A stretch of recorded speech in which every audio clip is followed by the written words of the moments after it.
Chapter 283, 3. Rising Incense Smoke. True Martial Mountain. As one of the two ancestral forces of the Militarian sect in Eastern treasured Vile continent, far more Militarian cultivators from True Martial Mountain joined the army compared to Wind Snow Temple, a force that consisted of many more wandering cultivators. During the past year, more and more cultivators had left the mountain, with half of them heading to the Great Lee Empire in the north. Meanwhile, the rest of them had gone to some nations in the central region of Eastern Treasured Vile continent according to their own fated opportunities. Recently, however, the somewhat deserted True Martial Mountain had started to become lively again. Ma Kukshuan, the domineering new member who had only entered the mountain a few years ago, had caused a huge commotion again. He had pummeled a Sea Observation Tier cultivator to death. True Martial Mountain didn't announce the specific reason behind this, but it was certain that no great animosity existed between the two people. The elderly cultivator barely ever interacted with Ma Kukshuan. Even if they did engage in conflict, it would only be verbal battles at most. Thus, it was definitely the cruel and merciless Ma Kukshuan who had purposely attacked to kill. Even though two grand elders pleaded the case for Ma Kukshuan, the young boy was still ultimately confined in the Divine Martial Hall located at the back of the mountain. He was prohibited from leaving for an entire year. The past patriarchs and a dozen or so unnamed deities were honored in the Divine Martial Hall. It was said that True Martial Mountain had once encountered a great calamity that threatened severe and wide-ranging consequences. During that critical moment, the sect master of that generation had used an untaught secret technique to summon help from the golden deity statues that had enjoyed incense for thousands of years in the Great Hall. They had left the mountain to kill enemies together, eventually annihilating more than 10 immortal sects in a single go. That had been a magnificent feat. However, being confined in the Divine Martial Hall definitely wasn't a comfortable experience. Only cultivators who had committed severe crimes in True Martial Mountain would be locked up in this place. In fact, fewer than 1 in 10 people could make it out alive. According to rumors, the deities honored in the Divine Martial Hall would awaken on some ancient fasting days that were no longer observed. During these times, they would interrogate, punish, and even consume the souls of cultivators. In an immortal residence in True Martial Mountain that was covered in immortal chi, a Militarian Grand Elder of extremely high seniority roared in rage. "Isn't punishing Ma Kukshuan like this a little too severe?" The person opposite him looked like a handsome young man. His fingers were as pale and slender as those of women, and he was setting up a Go board according to some manual. He was unfazed by his junior brother's almost disrespectful manner of questioning, and he was surprisingly unwilling to say even a single word.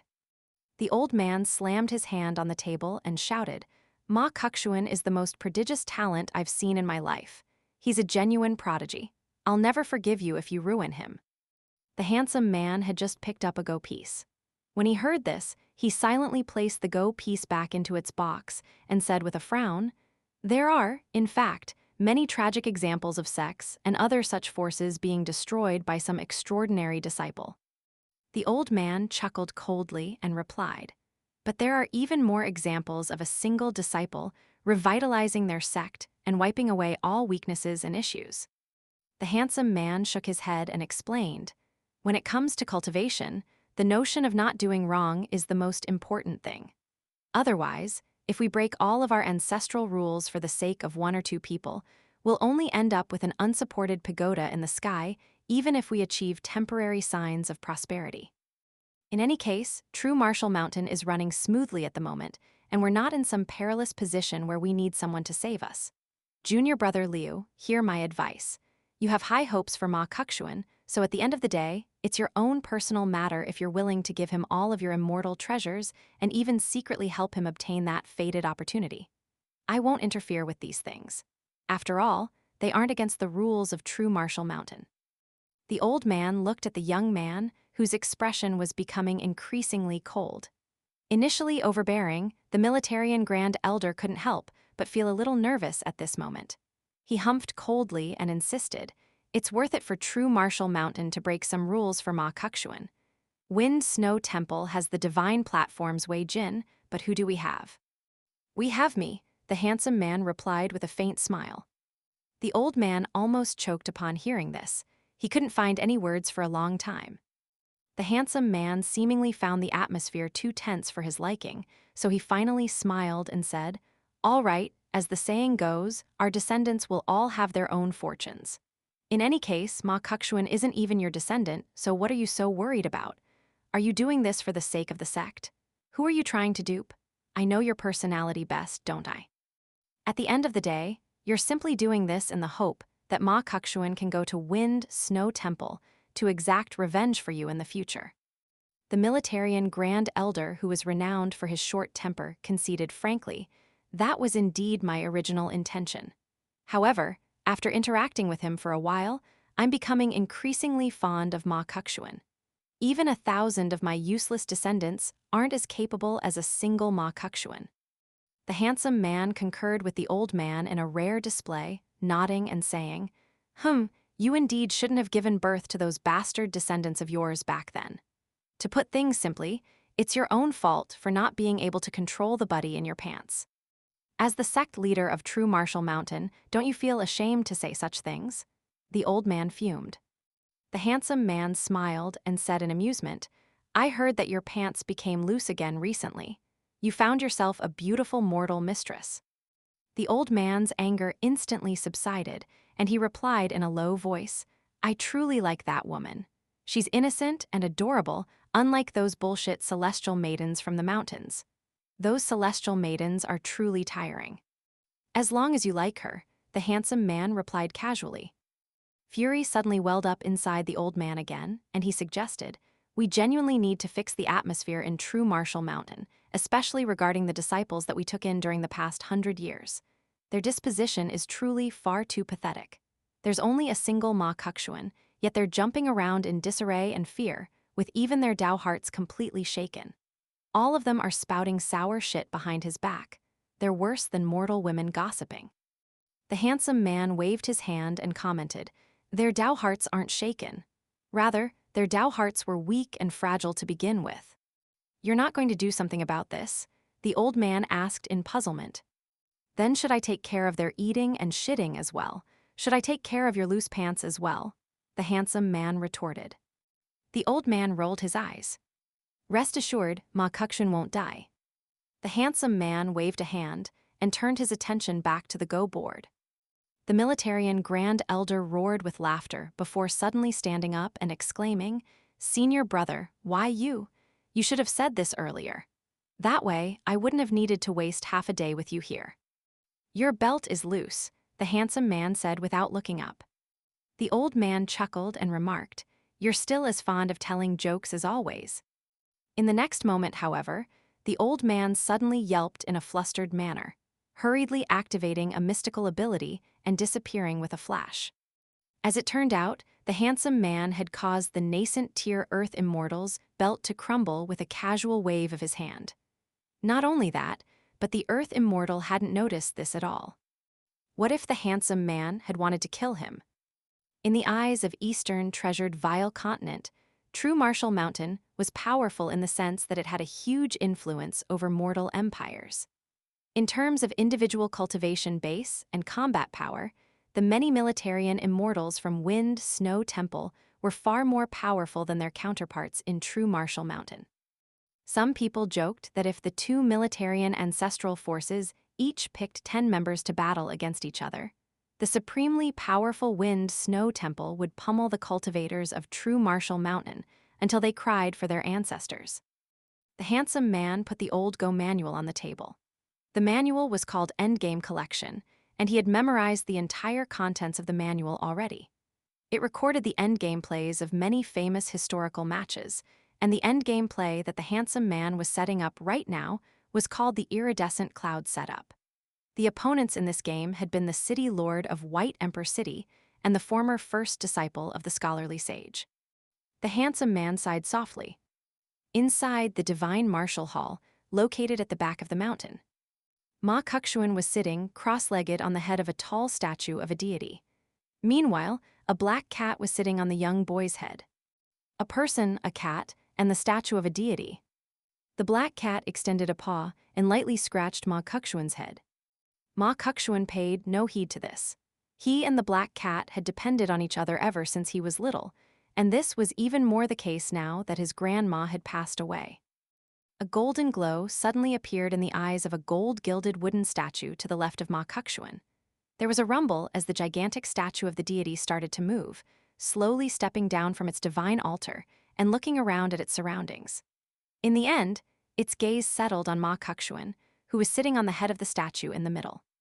The 9-meter-tall statue of the deity walked to the center of the large hall before turning to the young boy and his cat and kneeling down on one knee.